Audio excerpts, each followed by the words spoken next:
I stood by and allowed my wife to almost kill our son. I was happy she did it. Okay, fair warning, this one is long as hell. Apologies for that, but this is very hard for me and I have been carrying it for a lot of years. On the advice of my therapist, I've written it all out to try to work out my feelings on it. He didn't advise me to submit it to Reddit of course, but I have struggled with this for a long time, and I need to hear other people's opinion on it. I still really have no idea how I feel about it, even after all these years, but I will submit for judgment by the masses. I know I did wrong on some things, probably a lot of things, but I tried to do the best that I could. My son was very troubled. Very troubled. If you have seen the movie, We Need to Talk About Kevin, it will really help to understand what I'm talking about, because I swear to God when I watched that film, I thought I was watching a documentary of my life. I felt like the writer must have had cameras hidden in my damn house. That's how accurate it was. The only difference is that in the movie, the boy appears normal to his father and only reveals his true nature to his mother. With my son, he didn't have that mask. His insane behavior was the same with everyone. From the day he was born, my son just came out wrong. He was planned, my wife and I tried to get pregnant, and were ecstatic when he was born. He was wanted and loved. We showered affection on him and really tried to give him a happy childhood. But from the day we brought him home from the hospital, he was miserable. He cried for 13 months straight. I'm not exaggerating, 13 months without a break, he cried until he had no voice left, and kept crying, you could see his little face scrunched up and no sound coming out, totally hoarse. There were times he would literally be crying in his sleep. I've never seen or heard of any other kid able to do that. We brought him to doctors, specialists, tried changing his diet, held him, rocked him, toys, swaddling, music, mobiles, everything we could think of. Nothing worked. 13 months of grinding, no sleep, hell. Once he got over the crying stage, we thought we were out of the woods. But it quickly became clear that for some unknown reason, he was just angry at being alive. I never saw that kid have a genuine, joyous smile even once in the time I knew him. I saw him grin a vicious, horrible grin many times, taking a perverse pleasure from causing pain or suffering or breaking a rule, but a smile from real pleasure at something nice. No, never. Not once. He had no interest in anything positive, he was fueled by hate, and everything he did was bent toward that. As soon as he could walk, his mission in life was to destroy things. He would break or try to break anything that came in his range, smash it, chew it, throw it in the toilet, whatever he could. After a while he figured out how to get his diaper off and took great pleasure in shitting and pissing anywhere he could. After a while he figured out he could hide it, and started pissing and shitting in places we wouldn't find right away, grinding it into carpets making it even more of a problem to clean and making the house stink. When he got older, ages 9 to 15, he would piss and shit in our bed, until we got a lock on our door and he wasn't able to get in anymore, then he'd just take a dump in the hallway in front of our room. That biological warfare started around at 2.5 years old and he never grew out of it. When he got older, ages 9 to 15, he would piss and shit in our bed, until we got a lock on our door and he wasn't able to get in anymore, then he'd just take a dump in the hallway in front of our room. That biological warfare started around at 2.5 years old and he never grew out of it. I'll try to speed it up as I could literally go on for days about this stuff, but as he grew older, he became more and more unmanageable. He would bite, kick, scream, scratch and spit at anyone trying to do anything with him. He was kicked out of school twice before he was 9, then let him back in and then kicked him out for good, he had to change schools. The next one put him in a special class that kept him away from the other students. We had to install a door and lock on the kitchen because he would steal knives and use them to gouge the walls/furniture or chase people with them. When he was 10, he stabbed me pretty good in the hip and ass, I still have the scars. As he grew older, he grew darker. He moved into setting things on fire, and torturing local animals. There was a stray dog that hung out around the park near our house, my son blinded it in one eye with a barbecue fork. He would dip cats' tails in gasoline and light them on fire.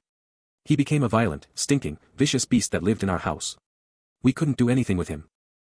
I will take this opportunity to preempt the tsunami of messages. Yes, we had the kid in fucking therapy. He saw a psychiatrist twice a week, and had God knows how many different medications prescribed to him over the years. Nothing worked. Therapy didn't work.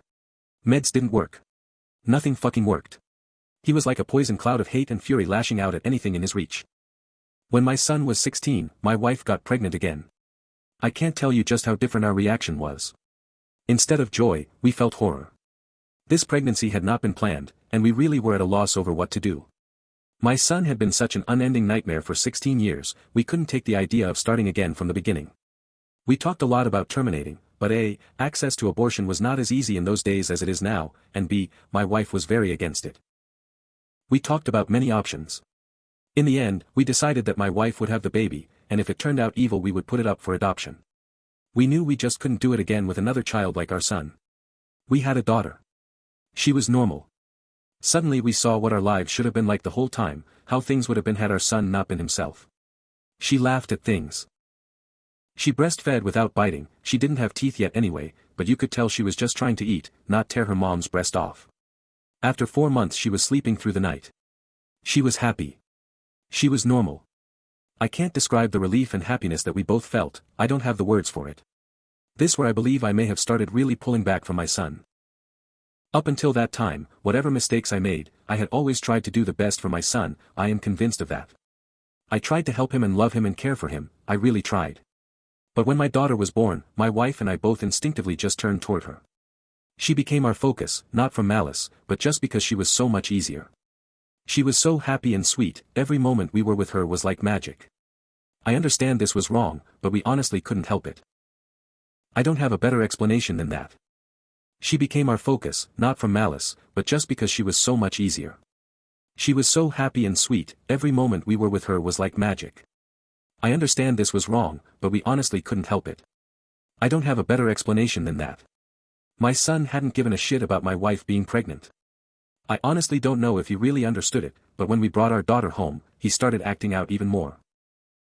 I didn't think it was possible, but he took it up another notch. At this time, he was 17, and we were having blowout screaming matches daily. Usually, after we fought, he would storm out of the house and disappear for hours at a time, or come back the next morning. It was a relief. I started to actually look forward to our fights because it would get him away from us for a while. After the birth of our daughter, my relationship with my son was almost entirely gone.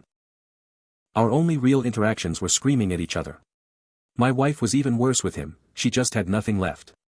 By that time, if our son even came into the same room as her, she would just stop whatever she was doing and start screaming, "Get the fuck away from me. Get away. Get the fuck out," until he left. He started spending more and more time out of the house, which was a blessing for us. I have no idea what he got up to out in the world, but we were just happy it wasn't being inflicted on us. As a consequence of our son's behavior, we had invested heavily in locks around our house. All of the cheap, thin interior doors in our home had been replaced with thick, dense wood doors that couldn't be kicked through, equipped with keyed locks that my wife and I carried keys to. I know it sounds extreme, but locks and heavy doors were the best way we had found to create safe spaces from him. And again, before I am inundated with messages, I was not locking my son in rooms like a prisoner, he had free reign of the house and could come and go as he pleased.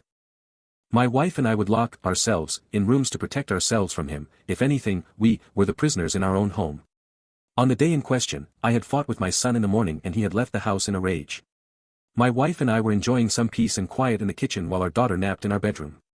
And then my daughter began crying. Any parent who has young children can tell you, you get used to your child's cries and you can tell after a while what they need. They cry differently if they are hungry, or need changing, or are just restless and want to be held. Babies can communicate pretty well before they can speak. This cry was none of those things. This cry was terror. The second we heard it, my wife and I were both up out of our chairs and running to the room. The door was locked, of course, and it took a few seconds to get the right key and get it open. My son was in the room. We lived in a bungalow, and the bastard had climbed in through the window to get to her. He was standing over her crib with a steak knife in his hand. I have no idea where he got it, it wasn't one of ours, we controlled our knives very carefully and always kept them in locked drawers. I think he may have stolen it from one of our neighbors' houses. He had broken her skin twice already, once in the belly area and once on her arm. I could see blood running down. When I entered the room, he was dragging the back of the knife down her face, not cutting, almost tickling her with it, teasing her while she screamed. He looked up at us and smiled. Before I knew what I was doing, I was already moving, running to put myself between them. I didn't think about it, I just moved instinctively. Even with that, my wife got there faster, it was like a movie on fast forward. She got to our son and bashed his hand away, knocking the knife across the room, and then shoved him with her whole body weight, so hard that he flew away from the crib and bounced off the wall. I picked up my daughter and held her while my wife screamed us. I could see her shaking, almost convulsing. I can remember the smell of the room, the sound of my daughter screaming and wailing, the look on my son's face as he stood there, just nothing. Blank, dead, there was nothing in his eyes, no emotion. He looked like an alien to me. I watched my wife take a step toward him. I could have reached out and stopped her, but I didn't. She stepped forward again, very close to him. I could have stopped her again. But I didn't. She waited, looking at him for maybe 3 to 5 seconds without moving. And then she punched him in the face. Now until this point, you may have been picturing my wife as a typical woman, small frame, dainty, delicate. This is not the case. My wife does have a small frame, but dainty and delicate she is not. Never has been since I've known her. Since her early teens, my wife has been a boxer. MMA didn't exist back then, but karate and boxing were big in those days, and my wife was a very talented amateur. She was about 130 pounds, she carried a lot of muscle and she knew how to punch. I had 70 pounds on her back then, and I have no doubt that in a real fight between me and her, she could have and would have pounded me flat. Neither of us had ever laid a hand on our son in anger before, but something broke in her that day, and all the years of anger and pain and sorrow and frustration just came pouring out. When she hit him, his head snapped back and blood started pouring out of his nose.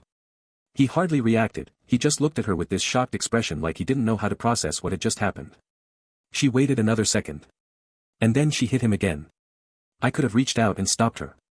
I could have dragged her out of the room, taken her away, calmed her. I didn't. I just stood there and watched while she systematically started to pound him to a pulp. Every time he brought his hands to cover one part, she would blast him somewhere else, body, head, over and over. He started screaming, crying out, yelling for her to stop. It's the most genuine reaction I'd ever seen him have to anything in his whole life. But she wasn't stopping. I watched her ramping up, hitting harder, faster, working him like a heavy bag. He tried to swing at her and she slipped him easily. She was on autopilot, sinking down into her training. I stood there watching for a minute. Then I turned my back on them and took my daughter out of the room. I brought my daughter to the kitchen and gave her a bath in the sink. I found that he had cut her a third time, on the sole of her foot. All the cuts were superficial. I cleaned her up and held her until she calmed down. I put polysporin and Band-Aids on her cuts. In our bedroom, I could hear my son screaming, calling my wife horrible names, telling her he would cut her head off and fuck her corpse. After a while, I didn't hear him saying anything anymore. Didn't even hear him crying out. I assumed that he must have been knocked out, but I could still hear her beating him. That went on for a long time, long enough for my daughter to drift off to sleep in my arms. I just sat at the kitchen table waiting for her to finish. Finally, she came out and sat down across from me. Her hands were swollen and red. Her face and arms were splattered with blood. Her chest was heaving. We just stared at each other without saying anything. After a while, I asked her, "Is he dead?" She looked back at me and answered, "I fucking hope so." I nodded. That was all there was to say about that. I understood how she felt perfectly. I felt the same. I didn't know what to do, so we just sat there waiting silently. Eventually, my wife started crying and went to go take a shower. I just stayed where I was holding our daughter. After a long while, I heard moaning and sobbing coming from our room. It turned out that my son wasn't dead. I went in to see how bad it was, and it was pretty bad.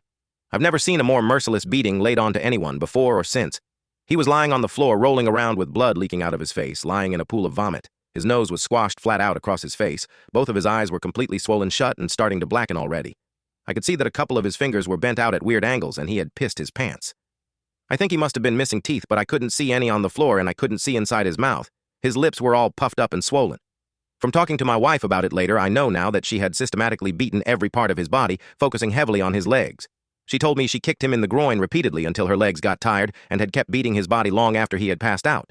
When my wife came out of the shower, I still didn't know what to do about our son. I didn't know whether to call the police or an ambulance, take him to the hospital myself. I honestly didn't have any idea what to do. After a while, I realized that I simply didn't care what happened to him anymore, and we decided to just let him live or die on his own. There was an in-law suite in the basement that we had never really used, and my wife, my daughter, and I just moved down there. We simply ceded the top floor of the house to my son and locked everything down, separated our lives entirely.